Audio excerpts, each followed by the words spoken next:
साहित्य रसिकों को मेरा नमस्कार। किशोर संग कहानियां में आप सभी का स्वागत है। इस कड़ी में जो कहानी मैं आपके लिए लेकर आया हूं वो एक कुत्ते की कहानी है। इस कहानी का मुख्य पात्र कुत्ता टॉमी प्रतीक है ऐसे धूर्त लोगों का जो लोगों को बेवकूफ बनाकर सत्ता हथिया लेते हैं।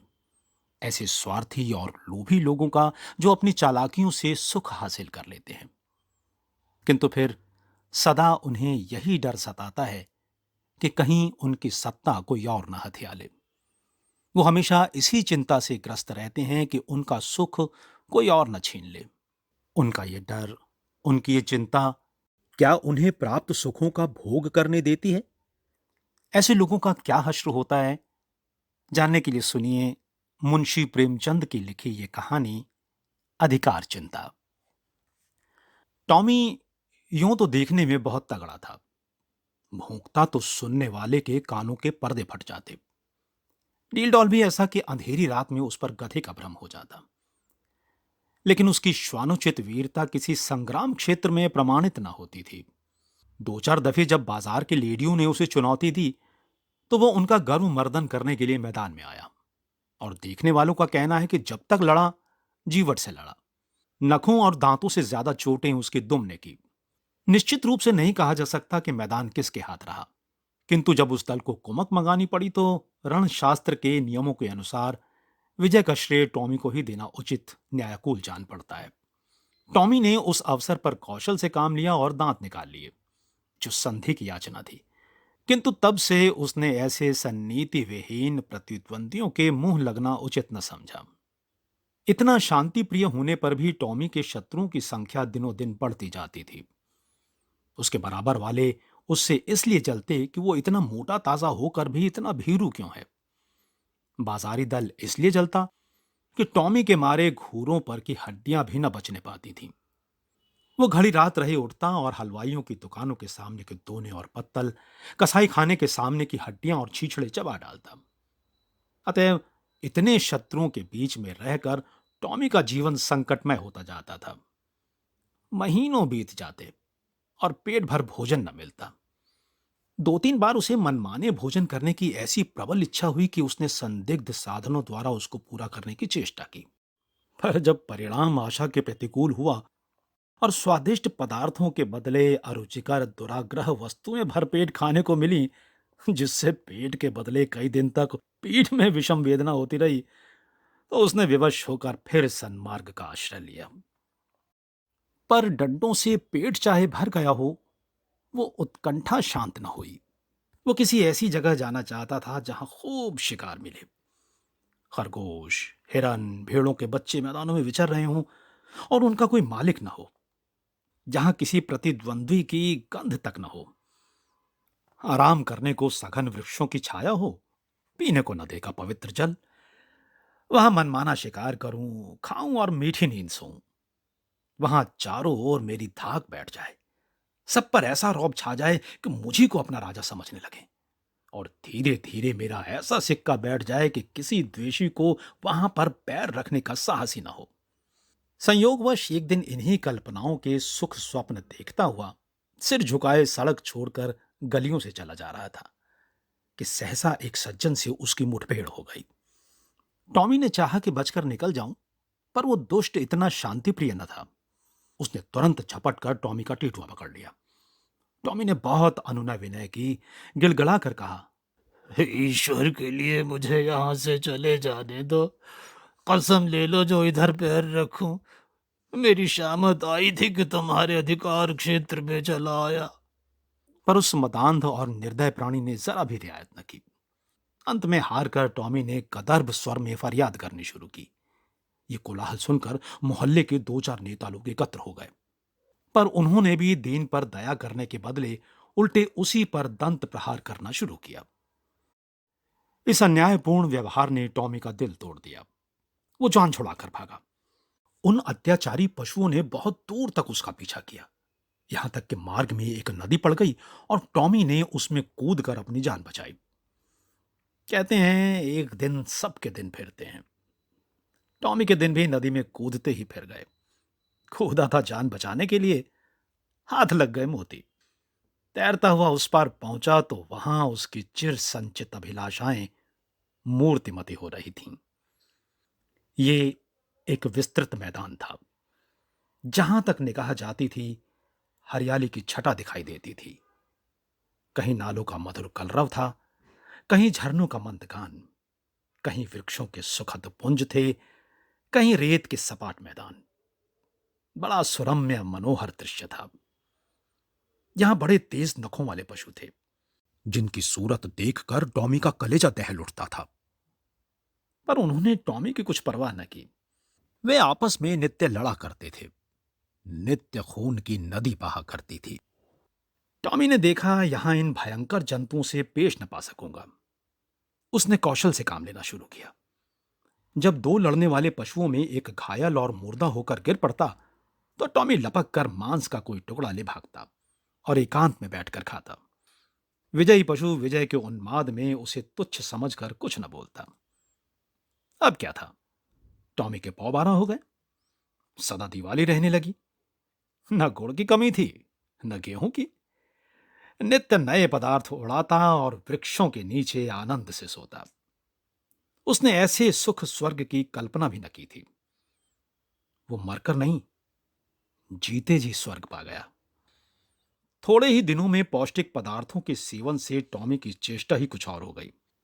उसका शरीर तेजस्वी और सुगठित हो गया। अब वो छोटे मोटे जीवों पर स्वयं हाथ साफ करने लगा। जंगल के जंतु अब चौंके और उसे वहां से भगा देने का यत्न करने लगे। टॉमी ने एक नई चाल चली। तो कभी किसी पशु से कहता, तुम्हारा फला शत्रु तुम्हें मार डालने की तैयारी कर रहा है। किसी से कहता, फला तुमको गाली देता था। जंगल में जंतु उसके चकमे में आकर आपस में लड़ जाते और टॉमी की चांदी हो जाती। अंत में यहां तक नौबत पहुंची कि बड़े बड़े जंतुओं का नाश हो गया। छोटे मोटे पशुओं का उससे मुकाबला करने का साहस न होता था। उसकी उन्नति और शक्ति देखकर उन्हें ऐसा प्रतीत होने लगा मानो ये विचित्र जीव आकाश से हमारे ऊपर शासन करने के लिए भेजा गया है। टॉमी भी अब अपनी शिकारबाजी के जौहर दिखाकर उनकी इस भ्रांति को पुष्ट किया करता था।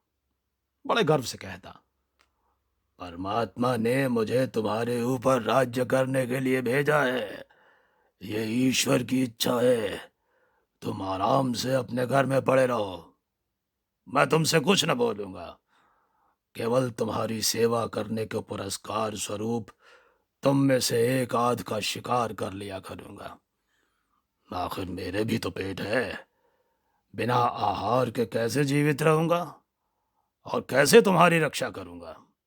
वो अब बड़ी शान से जंगल में चारों ओर गौरवान्वित दृष्टि से ताकता हुआ विचरा करता। टॉमी को अब कोई चिंता थी तो ये कि इस देश में मेरा कोई मुद्दा ना उठ खड़ा हो। वो सजग और सशस्त्र रहने लगा। ज्यों ज्यों दिन गुजरते थे और सुख भोग का चस्का बढ़ता जाता था, त्यों त्यों उसकी चिंता भी बढ़ती जाती थी। बस अब बहुधा रात को चौंक पड़ता और किसी अज्ञात शत्रु के पीछे दौड़ता। अक्सर अंधा कुकुर बात से भूखे वाली लोकोक्ति को चरितार्थ करता। वन के पशुओं से कहता, ईश्वर न करे कि तुम किसी दूसरे शासक के पंजे में फंस जाओ। वो तुम्हें पीस डालेगा। मैं तुम्हारा हितैषी हूं। सदैव तुम्हारी शुभकामना में मग्न रहता हूं। किसी दूसरे से यह आशा मत रखो। पशु एक स्वर में कहते, जब तक हम जिएंगे आप ही के अधीन रहेंगे। आखिरकार यह हुआ कि टॉमी को क्षण भर भी शांति से बैठना दुर्लभ हो गया। वो रात रात दिन दिन भर नदी के किनारे इधर से उधर चक्कर लगाया करता। दौड़ते दौड़ते हांफने लगता, बेदम हो जाता, मगर चित्त को शांति न मिलती। कहीं कुछ शत्रु न घुस आए। लेकिन क्वार का महीना आया तो टॉमी का चित्त एक बार फिर अपनी पुरानी सहचरी से मिलने के लिए ललायत होने लगा। वो अपने मन को किसी भांति रोक न सका।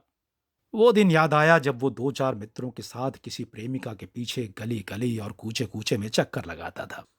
दो चार दिन तो उसने सब्र किया, पर अंत में आवेग इतना प्रबल हुआ कि वो तकदीर ठोंक कर खड़ा हुआ।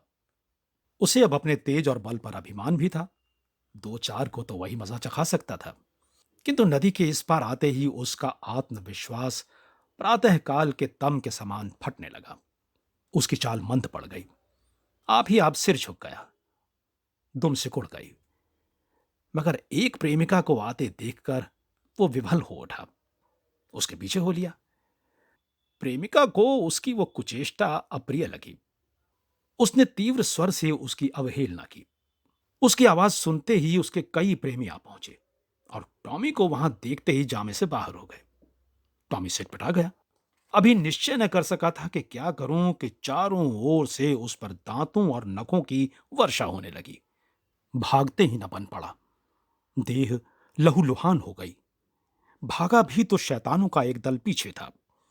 उस दिन से उसके दिल में शंका सी समा गई।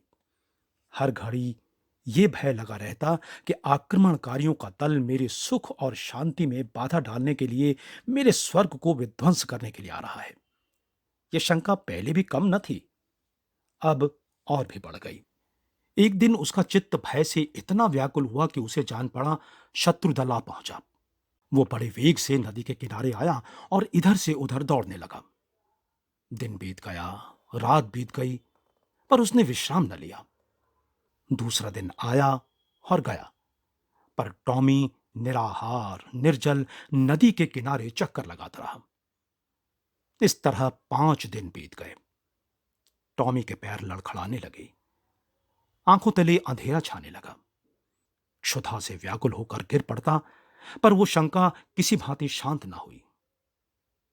अंत में 7वें दिन अभागा टॉमी अधिकार चिंता से ग्रस्त, जर्जर और शिथिल होकर परलोक से धारा। वन का कोई पशु उसके निकट न गया। किसी ने उसकी चर्चा तक न की। किसी ने उसकी लाश पर आंसू तक न बहाए। कई दिनों तक उस पर गिद्ध और कौवे मंडराते रहे। अंत में अस्थि पंजरों के सिवा और कुछ न रह गया। तो ये थी मुंशी प्रेमचंद की लिखी कहानी अधिकार चिंता। आपको यह कहानी कैसी लगी, कमेंट बॉक्स में कमेंट करके जरूर बताइएगा। अगर अच्छी लगी हो तो एक लाइक जरूर कीजिएगा। और अगर आपने अभी तक हमारे इस चैनल को सब्सक्राइब नहीं किया है तो विश्व के महान साहित्यकारों की अमर कृतियों को सुनने के लिए इसे अभी सब्सक्राइब करें और सब्सक्राइब करने के बाद बेल आइकन जरूर क्लिक करें ताकि आने वाली प्रस्तुतियों की सूचना तुरंत आप तक पहुंचे। और हाँ, इसे अपने साहित्य प्रेमी मित्रों और परिजनों से शेयर अवश्य कीजिएगा।